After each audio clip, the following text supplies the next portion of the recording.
Mohun Bagan club কি সত্যি বিক্রি হয়ে গেছে? সঞ্জীব গোয়েঙ্কার সঙ্গে মোহনবাগান ক্লাবের দ্বন্দ্ব হয়েছে একটা ছোট ইস্যুতে, একটা টিকিট নিয়ে, একটা কিছু নিয়ে, একটা কোনো স্টোরি আছে? স্টেডিয়াম থেকে ট্রফিটা নিয়ে বিজয় মালিয়া ওনার বাড়ি চলে গেলেন। ইস্টবেঙ্গল ক্লাব যে আপনাদের চির প্রতিপক্ষ, এদের যে দীর্ঘদিন ধরে কোনো মেজর ট্রফি নেই, মানে কি ফিলিং? অসম্ভব বেদনা দেয়, কিন্তু আমি ওদেরকেও দেখতে চাই ওরা 2, 3, 4-এ থাকুক, নট 9, 10, 11-তে।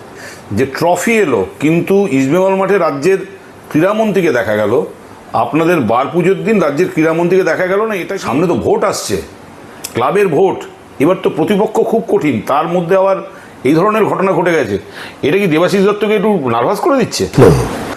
নমস্কার, আমি রজত শুভ্র মুখোটি, SSCN এ আপনাদের আরও একবার স্বাগত। আজকে আমি যার সঙ্গে কথা বলবো, আপনাদের তার কথা শোনাবো, তিনি ময়দানের বহু পরিচিত নাম দেবাশিস দত্ত। গত প্রায় 3 দশক ধরে মোহনবাগান ক্লাবের বিভিন্ন পদে আসীন। আরও একটা ভোট আসছে, এই একাধিক বিষয় নিয়ে আমরা আলোচনা করব। দেবাশিস দা, আপনাকে আমাদের অনুষ্ঠানে স্বাগত। নমস্কার। সবার প্রথমে যে প্রশ্নটা করতে চাই, বাজারে কান পাতলে না আপনাদের যে চিরপ্রতিদ্বন্দ্বী ইস্টবেঙ্গল, তাদের একটা প্রচার শোনা যায় যে ইস্টবেঙ্গল ক্লাবের তো মালিকানা ইস্টবেঙ্গল ক্লাবের কাছেই আছে, কিন্তু মোহনবাগান ক্লাবটা বিক্রি হয়ে গেছে। মোহনবাগান ক্লাব কি সত্যি বিক্রি হয়ে গেছে? দেখুন, একটা জিনিস হচ্ছে, এটা যে যার দৃষ্টিভঙ্গি দিয়ে দেখে। মোহনবাগান ক্লাব, ইস্টবেঙ্গল ক্লাব হচ্ছে পাবলিক ক্লাব, এটা কারণ নয়। কারণ হলে তবে তো বিক্রি হবে। সেরকম জানেন, একটা গল্প বলি আপনাকে। দুটো লোক গাঁজা খেয়েছে, গাঁজা খেয়ে বিক্রমের সামনে বলছে, জানিস এটা যে আমি কিনলাম। তখন একজন বলছে, আমি বেচলে তো তবে তুই কিনবি। তো অনেকটা সেই রকম মোহনবাগান ক্লাবটা কারণ নয়। আমার যদি হতো তবে তো আমার বিক্রি করার রাইট আসতো, আমার তো নয়। এটা তো পাবলিকের ক্লাব, 9,500 মেম্বারের ক্লাব, সেটা বিক্রি হবে কী করে? এটা হচ্ছে যারা মানে অ্যাকচুয়ালি দেখুন, আজকেরকার যে আইন, যে ল, এটা বুঝতে হবে। তাতে কি আছে, আমাদের প্রত্যেকটা, আমাদের যতগুলো আছে, আমাদের গ্যালারি, স্টেডিয়াম, মাঠ, টেন, সব is under Mohun Bagan athletic club. তারপর মোহনবাগান অ্যাথলেটিক ক্লাব কী করে? মোহনবাগান অ্যাথলেটিক ক্লাব খেলতো ফুটবল, ক্রিকেট, হকি, অ্যাথলেটিক্স, আর তার অনেক আগে টেনিস খেলতো। টেনিসটা বহু বছর বন্ধ হয়ে গেছিলো, হকিও লাস্ট 22 বছর, 2022-এর আগে থেকে বন্ধ ছিল। এই কমিটি আসার পরে আমরা 2022-এ আবার হকি খেলা শুরু করি, দিয়ে পরপর 2 বছর চ্যাম্পিয়ন, 1 বছর 1 পয়েন্টের জন্য রানার্স হই। অ্যাথলেটিকে আমরা 27 বছর পর স্টেট চ্যাম্পিয়ন হই। তো ফুটবলে তো ঈশ্বরীয় সাফল্য চলছে। কিন্তু যেটা আপনি জানতে চাইছেন, আমাদের ফুটবল ডিপার্টমেন্টে একটা জয়েন্ট ভেঞ্চার করা হয়েছে। এই জয়েন্ট ভেঞ্চার হয়েছে ফ্রম 98 থেকে। 98-এ আমরাও করেছিলাম, কোনো আরেকটি বড় ক্লাব কলকাতার, তারাও করেছিল একই টার্মসে 50% শেয়ার। তাহলে যদি বলে তাহলে কি বিক্রি করেছিলাম? না, এটা জয়েন্ট ভেঞ্চার হয়েছিল। 50% আমাদের শেয়ার ছিল, 50% বিজয় মালিয়া ইউবি গ্রুপ, তার শেয়ার ছিল। 2014-তে তার টার্মিনেশন হয়ে গেল। বিজয় মালিয়ার পার্সোনাল প্রবলেম হলো। 2014 থেকে আমরা আরেকটা কোম্পানি খুলে, কেন আই লিগের নিয়মই ছিল কোম্পানি ছাড়া খেলতে পারবে না, কোনো অন্য কোনো ক্লাব হিসেবে কেউ খেলতে পারবে না। আর আমাদের ক্লাব রেজিস্টার্ড সোসাইটিও ছিল না। তো তখন একটা আমরা কোম্পানি করে সেই কোম্পানি খেলতে লাগলো। তারপর আমরা এর সঙ্গে জয়েন্ট ভেঞ্চার করলাম 2019 সালে সঞ্জীব গোয়েঙ্কার সাথে। সঞ্জীব গোয়েঙ্কার সঙ্গে আমরা একটা জয়েন্ট ভেঞ্চার করেছি রিগার্ডিং দ্য ফুটবল। ফুটবলটা এখন যে পর্যায়ে চলে গেছে, সেই পর্যায়ে আপনি আর এই স্পন্সরশিপ নিয়ে ক্লাব চালানোর জায়গায় নেই। আপনাকে একটা জয়েন্ট ভেঞ্চার ছাড়া হবে না। কিন্তু জয়েন্ট ভেঞ্চার 98 থেকে চলছে। কখনো 50% ছিল, সেটা এখন 80%, 70%, 80%-এ যাচ্ছে। সেটা because the amount has gone up. Now 60 crore টাকা, 55-60 কোটি টাকা বছরে। আর এখনও ফুটবল যে জায়গায় আছে, সেই জায়গায় কেউ প্রফিট তো ছেড়ে দিন, মিনিমাম 40 থেকে 35 থেকে 40 কোটি টাকা তাদের বছরের লস। তাহলে মোহনবাগানটা বিক্রি হয়নি? মোহনবাগান বিক্রি হওয়ার, আমি তো বললাম ওই দুটো গাঁজার লোকের গল্প বললাম, সেইটা দিয়ে আমি মনে হয় আমার উত্তর দিয়ে দিতে পেরেছি। না, তাহলে মোহনবাগান সুপার জায়ান্টস এই স্ট্রাকচারটা ও তো আগেও ছিল। আগে আপনাকে ম্যাকডোয়েল মোহনবাগান কী ছিল 98 থেকে? তাহলে আমরা যত ট্রফি জিতেছি সেটা মোহনবাগান জেতেনি। ইস্টবেঙ্গল যত ট্রফি জিতেছে ইস্টবেঙ্গল জেতেনি। কিংফিশার ইস্টবেঙ্গল ছিল, এটা আলাদা এন্টিটি ছিল, যার 50% শেয়ার বিজয় মালিয়ার কাছে ছিল। তাহলে ইস্টবেঙ্গল জেতেনি আপনি বলতে চাইছেন? যা ওই টার্মস ছিল এখনো তাই টার্মস আছে, কোনো তফাৎ নেই। না, কিন্তু সেই সময় ক্লাবের ফুটবল পরিচালনার উপর দেবাশিস দত্তদের একটা রোল থাকতো, বড় ভূমিকা থাকতো। এখন কি সেই ভূমিকাটা আছে? দেখুন, যে টাকা দিয়েছে যে দশকেই, সে সেই দশকে যাকে মনে করেছে যে এ ঠিক ভালো পারবে তাকে দিয়ে তারা করেছে, নিজের লোককে দিয়ে করিয়েছে। বিজয় মালিয়ার পিরিয়ডটায় ওনার সেই অর্থে প্রফেশনাল ফুটবল চালানোর মতো লোক ছিল না, আর উনি তাই জন্যে ইস্টবেঙ্গল বা মোহনবাগান কর্তাদের উপরে ভরসা রেখেছিলেন। মিস্টার গোয়েঙ্কা মিস্টার গোয়েঙ্কার একটা প্লাস ছিল কি, মিস্টার গোয়েঙ্কা একটা ফুটবল ক্লাব চালিয়ে এসেছিলেন, 3 বছর এটিকে এটা চালিয়েছিলেন, তো ওনার ফুটবলের একটা সেট আপ ছিল। উনি যখন এই নতুন কোম্পানিটা করলেন, ওটা বন্ধ করে দিলেন, তখন উনি দেখলেন যে আমি যদি ওই সেট আপটাকে নিয়ে এসে নিজের ধাঁচে যদি করতে পারি, আমি এটাকে আরও প্রফেশনালি, এবং এটা ঘটনা বাস্তব, উনি যে লেভেলে যে প্রফেশনাল টাচ দিয়ে চালাচ্ছেন সেটা ক্লাবেকে দিলে ক্লাব পারত না। এবং এবার আমাদের সঙ্গে ওদের যোগাযোগ, আমাদের যা অভিজ্ঞতা আমরা শেয়ার করি, উনি সেই শেয়ার নেন, সেটাকে পর্যালোচনা করেন, আমাদের বোর্ডে এটা নিয়ে আলোচনা হয় এবং সেইভাবেই সিদ্ধান্ত হয়। সেটা আমার সঙ্গে ব্যক্তিগত সম্পর্ক বা ক্লাবের সঙ্গে কতটা আমরা ভালো রাখতে পারছি তার উপরে অনেকটা হ্যান্ডেল করে। You have to know how to handle the corporate people. This is, শুনুন, আপনি কাউকে বলে দিতে পারেন আমাকে সম্মান দেয় না, love and respect is reciprocal. আপনাকেও তাকেও সম্মান দিতে হবে, সে আপনাকে সম্মান দিতে বাধ্য হবে। এবং আমাদের সম্পর্ক, আপনি কোনোদিন লাস্ট 5 বছরে 3 বছরে শুনেছেন যে বিজয় মালিয়া এই সঞ্জীব গোয়েঙ্কার সঙ্গে মোহনবাগান ক্লাবের দ্বন্দ্ব হয়েছে একটা ছোটো ইস্যুতে, একটা টিকিট নিয়ে, একটা কিছু নিয়ে একটা কোনো স্টোরি আছে? আপনি তো সাংবাদিক, নেই। কেন নেই? অন্য দুটো বড় ক্লাবে যে এত অশান্তি, ওদের প্রত্যেক বছর যেরকম রিনিউ হয় সেরকম ইনভেস্টার আসে, প্রত্যেক বছরই আসছে, না কখনো এ কখনো ও কখনো সে। এবং মুখ্যমন্ত্রী আছেন বলে আমি মনে করি এই দুটো ক্লাব চলছে, আমাদেরও মাথায় চলছে, উনিও আছেন বলেই চলছে। যে মুখ্যমন্ত্রী সত্যি কথা একটা বদলেছেন যে প্রত্যেক বছর ওদের একটা করে ইনভেস্টার এনে দিতে হচ্ছে, নাহলে ওরা সত্যি কথা মুম্বাই ইস্টবেঙ্গল মোহনবাগান তো বন্ধ হতে পারে না। তো আজকে মুখ্যমন্ত্রী আমাদের বহু যেরকম সমস্যার সমাধান করে, এটাও উনি সমস্যার সমাধান করে, কিন্তু একটা জিনিস হচ্ছে you have to know how to handle the corporate. না দেবাশিস, এখানে একটা জিনিস কিন্তু আপনাদের প্রতিপক্ষ ক্লাবের থেকে কান পাতলেই শোনা যায় যে দেবাশিস দাদের আর ক্লাব চালানোর ফুটবল নিয়ে মনে দুঃখ আছে, কিন্তু কোনো কথাবার্তা ক্লাব মানে বর্তমান যে ক্লাব যারা চালাচ্ছেন তাদের ইচ্ছের উপর ডিপেন্ড করবে আপনাদের কথা শুনবে কি শুনবে না। শুনুন, আমাদের 80% স্টেক সঞ্জীব গোয়েঙ্কার কাছে আছে, ওদের 77% স্টেক ইমামির কাছে আছে। কত পার্সেন্টের তফাৎ? কত পার্সেন্ট? 3। কত? শুনতে পাচ্ছি না, জোরে বলবেন। 3 মানে তফাৎটা কোথায়? তিনটে পার্সেন্টেজ, যেটা ডিলের সময় আমি যতদূর শুনেছি নিজেদের ইগো স্যাটিসফাই করার জন্য যে মোহনবাগানের থেকে আমরা কম পার্সেন্টেজে ডিল করছি তার জন্য 3%। এটা হার্ডলি ম্যাটার্স না, কিন্তু বাট ইউ হ্যাভ টু, শুনুন, আজকে আপনি ওদের অশান্তি এত শোনেন কেন বলুন তো? আমি আপনাকে জিজ্ঞেস করছি, মোহামেডানের অশান্তি, ইস্টবেঙ্গলের অশান্তি, ইনভেস্টটা কটা চেঞ্জ হলো আপনি বলুন তো? আমি তো দিদির কাছে আমরা কৃতজ্ঞ যে বাংলার ফুটবলকে বাঁচিয়ে রাখার জন্য দিদি কতটা চেষ্টা করছেন। কটা চেঞ্জ হয়েছে আপনি বলুন, সেই কোয়েস্ট থেকে শুরু করে? আপনি এটার প্রশ্ন করুন আগে যে ভাই তোমাদের এতগুলো চেঞ্জ হলো, ওদের তো রয়ে যায়, কারণটা কি? ইস্টবেঙ্গল ক্লাবের ইনভেস্টর থাকে না কেন? They don't know how to handle corporate. আমার নিজের মানসিকতা এটা।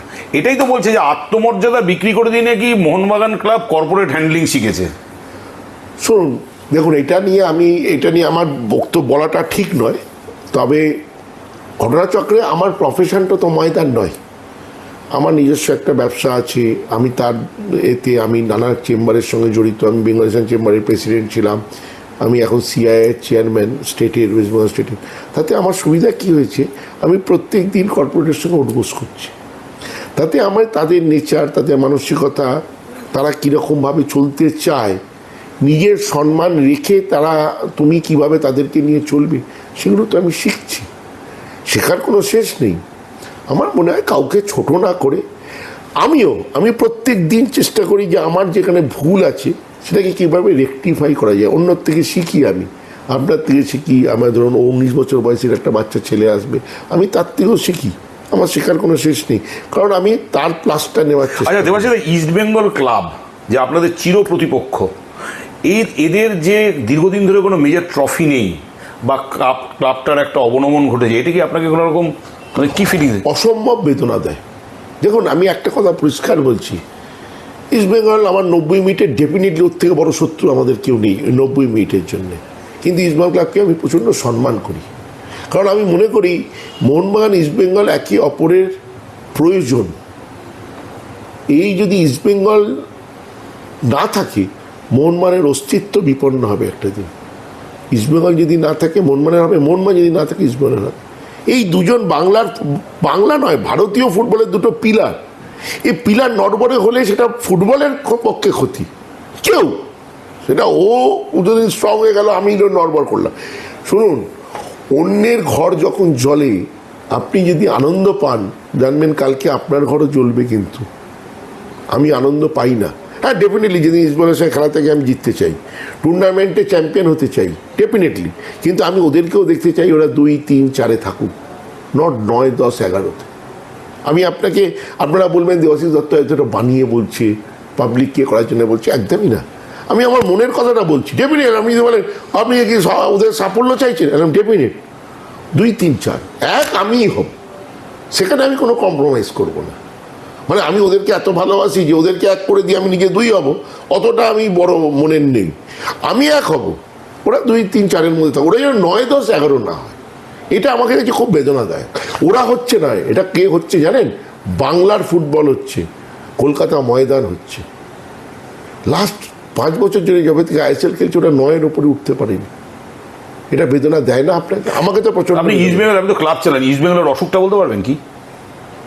আমার সামান্য কথা একটা লাইনে বলবো, এই মানসিকতা থেকে বেরোতে হবে যে আমরা ক্লাবটা বেছে দিয়েছি, তাকে আপন করে নিতে হবে। তারও ক্লাব, আমারও ক্লাব, তাকে আমি বাইরের লোক ভাববো কেন? মানে ইনভেস্টরকে আপন করতে হবে ডেফিনেটলি। সে তো আপনার আপনি যদি ধরুন ছেলের বিয়ে দিলেন, যে বউ আসছে তাকে কাকে আপন করতে হবে? বউ আপনাকে আপন করবে না আপনারা বউকে আপন করবেন? আপনি বউকে আপন করবেন। তাহলে সেইটাই করতে হবে। মানে ইস্টবেঙ্গল ক্লাব, আমি ইস্টবেঙ্গল না, আমি আপনাকে এক্সাম্পল দিয়ে বোঝাচ্ছি। কারণ আপনি যদি সেই মেয়েটা আপনার বাড়িতে আসছে, তাকে যদি আপনি নিজের ফিলিং, ওকে যদি বলেন ওর বাড়ি নয় এটা আমার বাড়ি, এই আমার ঘরে ঢুকছে, তাহলে কি সে ওই বাড়িটাকে, ওই ঘরটাকে নিজের মনে করতে পারবে? Exactly, এই যে আপনি আমাকে প্রশ্নটাই যে শুরু করলেন, ওই প্রশ্নটাই হচ্ছে ওদের কাল। যে ক্লাবটা দিয়ে দিয়েছে কাউকে, ক্লাব কাউকে দেয়নি। আর আরেকটা বলছি, Sanjiv Goenka is a member of Mohun Bagan club. তো একটা সদস্য আমার ক্লাবের, সে তো ক্লাবের সদস্য, সে ক্লাবের জন্য করছে, তাকে কাকে দিলাম আমি? He is also owner of that club, member তো সে না। কিন্তু যখন ক্লাবে জেতা ট্রফি, আগে এটার উত্তর দিন, সে তো মেম্বার ক্লাবের জন্য করবে না, তুই বাইরের লোক করবে? তাহলে আমি কাকে দিলাম? আমি একজন মেম্বারকেই তো দিচ্ছি, মেম্বারের সঙ্গেই তো জয়েন্ট ভেঞ্চার করছি। কিন্তু মেম্বারের অফিসে ক্লাবের ট্রফি থাকছে, ক্লাবের আসছে না। এই তো কালকে কত লোক হয়েছে জানেন? ময়দানে ইতিহাসে কোনোদিন এত লোক হয়নি, 15,000-এর উপরে লোক হয়েছে। শুনুন, একটা কথা আপনাকে যেটা মানে বাস্তবে বুঝতে হবে, ট্রফিটা আমাকে জেতার জন্যে যে গ্লোরিফাইড কে হয়েছে? মোহনবাগান ক্লাব হয়েছে। আপনার ইতিহাসে কার নাম লেখা থাকবে? মোহনবাগানের নাম লেখা থাকবে, যে এতবার আইএসএল জিতেছে, এতবার আই লিগ জিতেছে। এটা তো বিজয় মালিয়ার টাইম থেকে ম্যাকডোয়েল মোহনবাগান জিতেছে। তাহলে কি আপনি বলতে চাইছেন আমার নিজের চোখে দেখা বম্বের ফেডারেশন কাপ চ্যাম্পিয়ন হলাম আমরা? ফেডারেশন বা রোভার্স এক্ষুনি মনে পড়ছে না, স্টেডিয়াম থেকে ট্রফিটা নিয়ে বিজয় মালিয়া ওনার বাড়ি চলে গেলেন। ঠিক আছে, আপনারা শুনলে ভাববেন একটা খুব সুন্দর ক্যাবিনেট তৈরি করেছেন মিস্টার গোয়েঙ্কা, সেখানে ওনার জেতার ট্রফি উনি সাজান। এবার এই ট্রফিগুলো কিন্তু আমাদের ফেরত দিয়ে দিতে হয়, এটা কিন্তু লাইফ লং ট্রফি নয়। এবার ধরুন আমাদের কাছে 2 মাস থাকবে, 3 মাস থাকবে, 15 দিন মোহনবাগানে থাকলো, 1 মাস ওনার কাছে থাকলো, কী করবেন?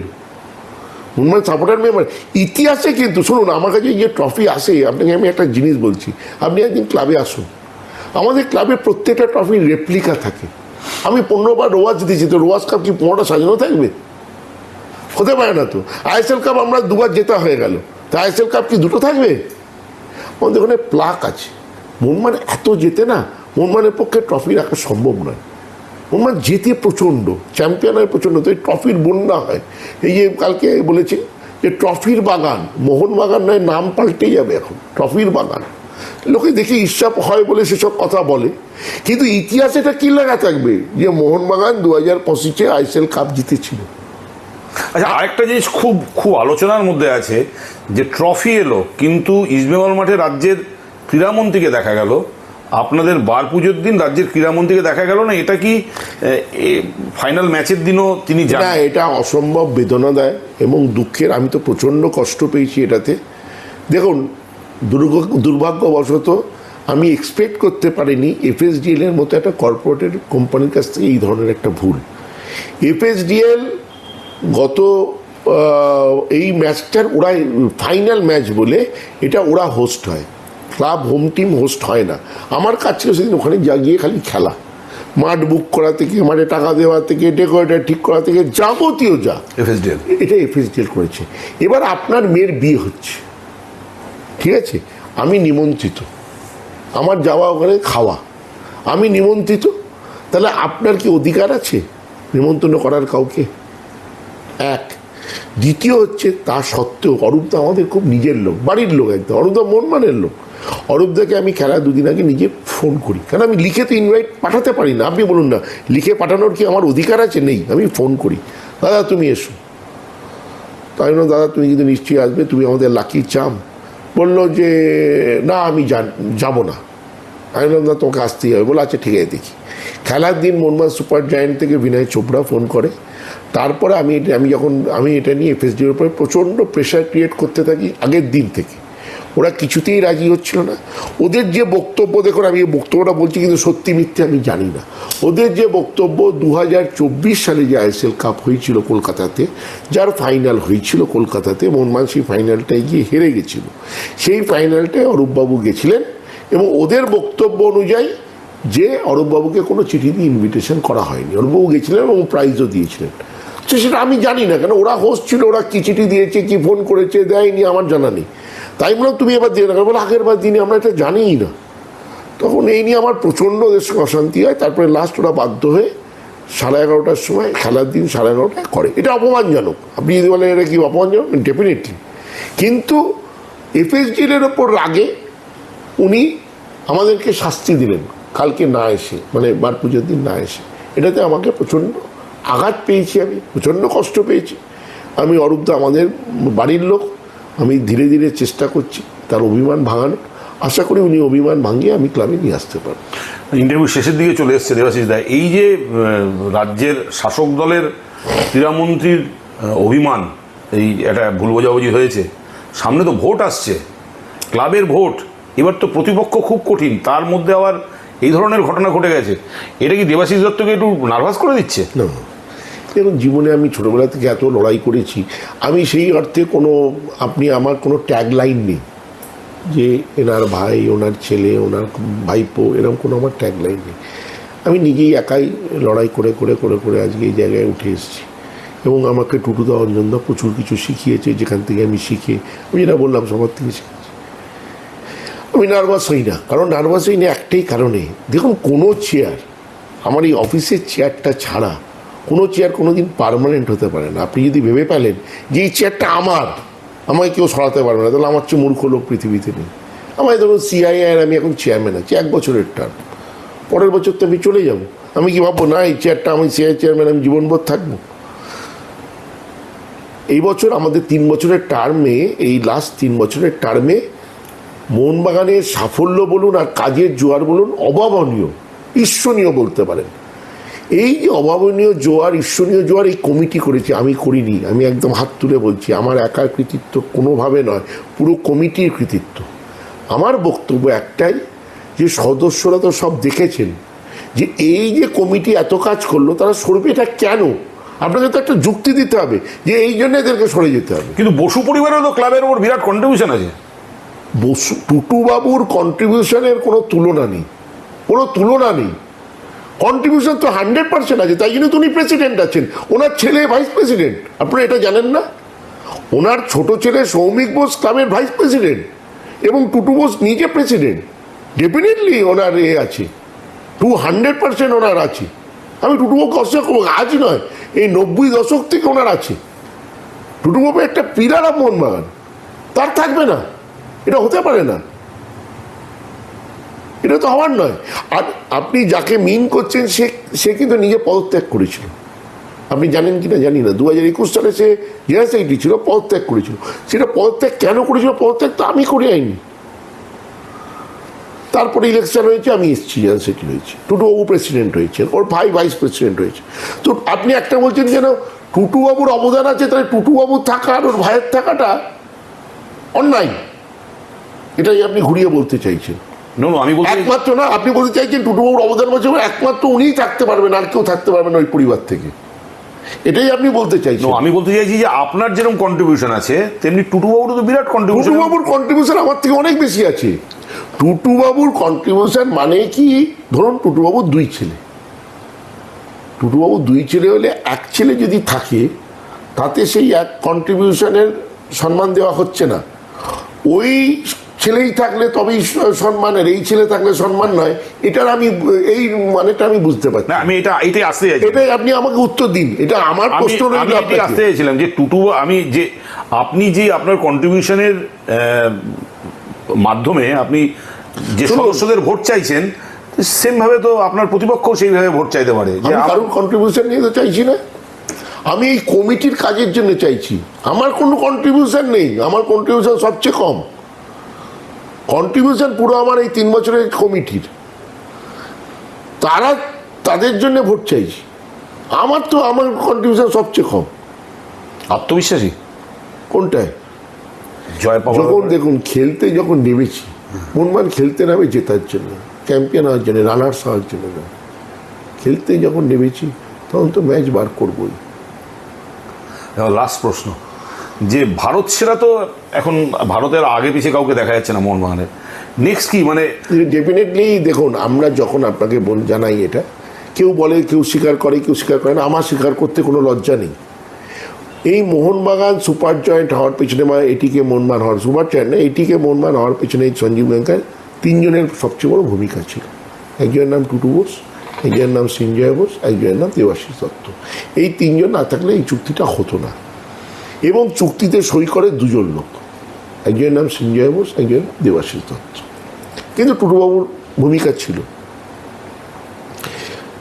তো তখনই আমাদের উদ্যোগ, আমি বলেওছিলাম, আপনি তো সেই দিনকার বাইট বার করতে পারেন, আমি বলেছিলাম তখন অনেক এইটা যে ক্লাব বিক্রি হয়ে গেছে। আপনাকে একটা মজার কথা বলি, 1998 বিজয় মালিয়ার সঙ্গে চুক্তি যখন হয়েছিল, অঞ্জন মিত্রের এগেনস্টে ক্রিমিনাল কেস হয়েছিল, যে মদের কোম্পানির কাছে মোহনবাগান ক্লাবকে বেচে দেওয়া হলো। ঠিক আছে, মদের কোম্পানির মদের টাকায় ক্লাব চলবে, নিয়ে বিশাল উত্তাল হয়েছিল সারা কলকাতা বহু দিন ধরে। আজকে আমাদের সমর্থকরা ঘুরে আমাদের পেছনে, ইনভেস্টারটা যেন না চলে যায়। ইনভেস্টার আছে তো, মানুষকে অঞ্জনদা সেদিন বুঝে, তখন যীশুখ্রিস্টকে লোকে কাটার মুকুট পরিয়েছিল, তখন বুঝতে পারেনি লোকে যে ওটা কতটা সঠিক সিদ্ধান্ত ছিল, সেটা আজকের লোকে বুঝতে পারছে। এখানে যে 80% আমরা দিয়েছি, আজকে কেউ বলবে ওটা হয়েছে 80% নিয়ে জয়েন্ট ভেঞ্চারশিপ হয়েছে, কেউ কোথাও ক্লাব যায়নি। এইবার আপনি যেটা বলছেন, যে আপনি প্রশ্নটা যেটা করলেন, কি বললেন যেন, এক্স্যাক্ট প্রশ্নটা আমি ভুলে গেলাম, কি যেন বললেন, যে আপনি, হ্যাঁ মনে পড়ে গেছে, আমার একটাই এখানে বক্তব্য, যে মোহনবাগানের জায়গায় থাকবে। মোহনবাগান এবার ভারত সেরা 1911 থেকে হয়ে আসছে, এটা নতুন নয়। তাহলে মোহনবাগানকে এর পরের ধাপে যেতে হবে। ধাপটা কি? এশিয়া। আমরা এবার এশিয়ান কাপগুলোতে, এএফসি চ্যালেঞ্জ যে কাপ খেলবো, এএফসি চ্যালেঞ্জ লিগ যেটা খেলবো, সেখানে এবার আমাদের এএফসি যে টুর্নামেন্টগুলো আমরা খেলছি, ভারতবর্ষের চ্যাম্পিয়ন হয়ে তো খেলতে হবে, সেইখানে আমাদের এবার অনেক বেশি প্ল্যানিং করতে। এইটার জন্যই কিন্তু আমরা সঞ্জীব গোয়েঙ্কার সঙ্গে চুক্তি করেছিলাম, যে এশীয় মানে ভারতের জায়গায় মোহনবাগানের নাম যেন জল করে। আমরা এখন বলতে পারবো না যে ওয়ার্ল্ড ক্লাব ফুটবল চ্যাম্পিয়ন হবো, কিন্তু এশিয়াতে আমি বলবো না যে এশিয়াতে 1 নম্বর হয়ে যাব। আমরা রাতারাতি কিছু হয় না, মিরাকেল হতে পারে না। ধীরে ধীরে ধীরে ধীরে কামিং 10 বছরের মধ্যে আমরা একটা মানে পৌঁছতে পারবো, যেখানে মোহনবাগানকে কাতারের ক্লাবও ভয় পাবে, জাপানের ক্লাবও ভয় পাবে, মালয়েশিয়ার ক্লাবও ভয় পাবে। এই জায়গায় আমাদের পৌঁছতে হবে, এটাই আমাদের অ্যাকচুয়াল ড্রিম। মোহনবাগানকে কাতারের ক্লাব ভয় পাবে, মোহনবাগানকে জাপানের ক্লাব ভয় পাবে, মোহনবাগানকে এশিয়ার সমস্ত ফুটবল প্লেয়িং নেশনের ক্লাবগুলো ভয় পাবে। এটাই এই মুহূর্তে দাঁড়িয়ে মোহনবাগানের লং টার্ম পরিকল্পনা। আমরা কথা বললাম দেবাশিস দত্তের সঙ্গে। দেবাশিসদা সমস্ত বিষয়ে আমাদের অকপট আনপ্লাগ দেবাশিসদা যাকে বলে, দেবাশিসদা আমাদের সঙ্গে কথা বলার জন্য আপনাকে অসংখ্য ধন্যবাদ। ধন্যবাদ, আপনাকেও ধন্যবাদ।